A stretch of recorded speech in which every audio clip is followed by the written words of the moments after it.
मंदिर में भगवान की कथा में बुलावे की जरूरत नहीं।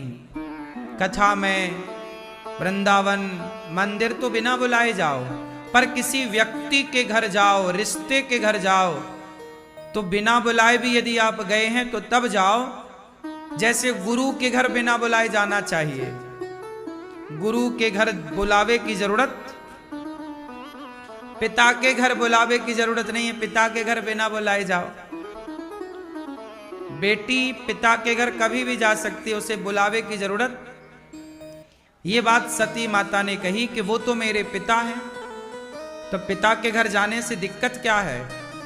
शंकर जी ने कहा पिता के घर तो बिना बुलाए जाना चाहिए, पर उस पिता के घर बिना बुलाए जाना चाहिए, उस घर में जाना चाहिए जहां आपके जाने से सामने वाले को प्रसन्नता हो। क्या हो? जैसे आप आए तो हमें प्रसन्नता हुई कि आप आए। ऐसे पिता आप गई तो बाप प्रसन्न, अरे मेरी बेटी आ गई, गले लगा लिया, मतलब बाप खुश। लेकिन वहां मत जाओ, भले वो बाप ही क्यों ना हो, आप गई पर वो प्रसन्न ही नहीं था।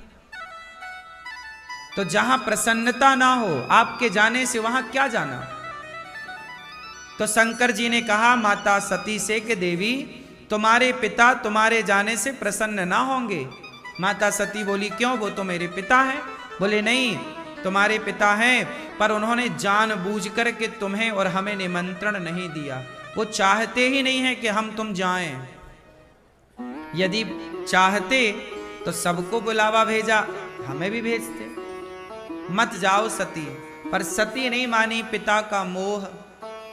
माता सती बिना बुलाए पिता के घर गईं, और जब गईं तो माता बड़ी अच्छे से मिली, माता सती की माता।